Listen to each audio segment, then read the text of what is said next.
In a small, peaceful village nestled between rolling hills, lived an old man named Haran. He was known for his sharp tongue and quick judgments. Haran was respected by many, but his words often carried more weight than they should.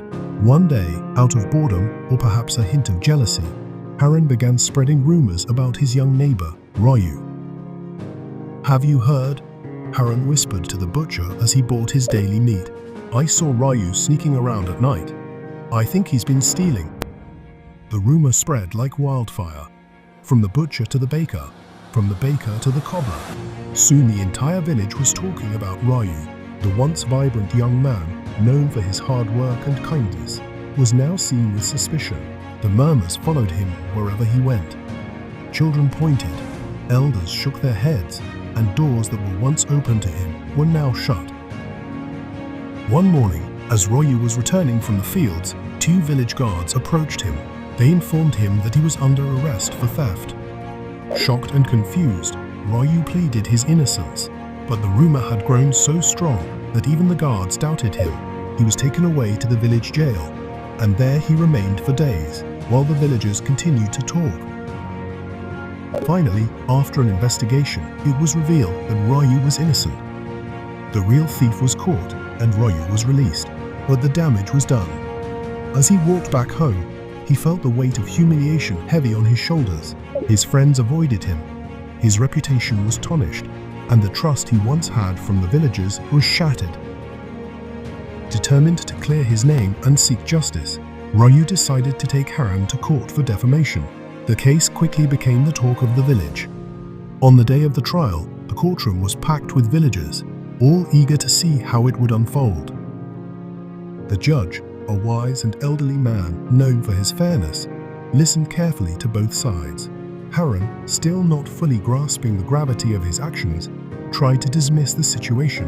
"They were just words, Your Honor," Haran said with a shrug. "They didn't harm anyone." The judge paused for a moment, then looked Haran directly in the eye. "Before I pass judgment on this case, I have a task for you, Haran.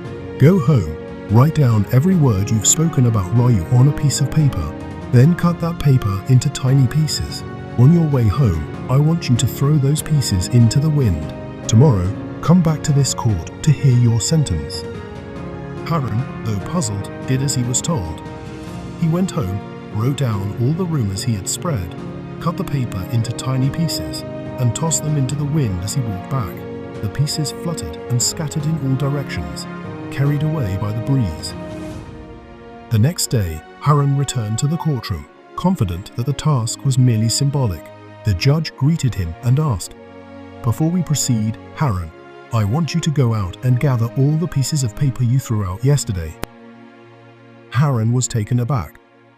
"But Your Honor, that's impossible. The wind has spread them far and wide. I could never find them all."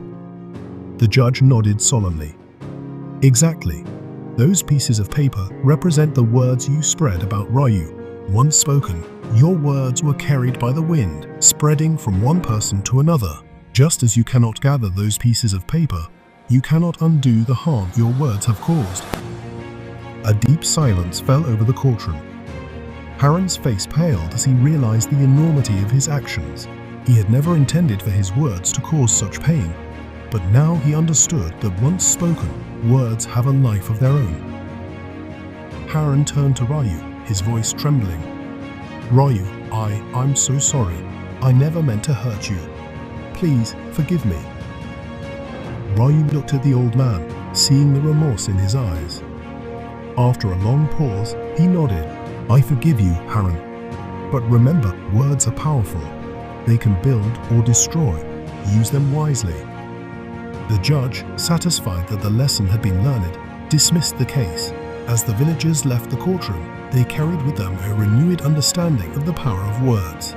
Haran, humbled and wiser, became a man of fewer words, choosing to speak only when necessary and with kindness. And so, the village returned to its peaceful rhythm, with the wind carrying not rumors, but words of kindness and understanding.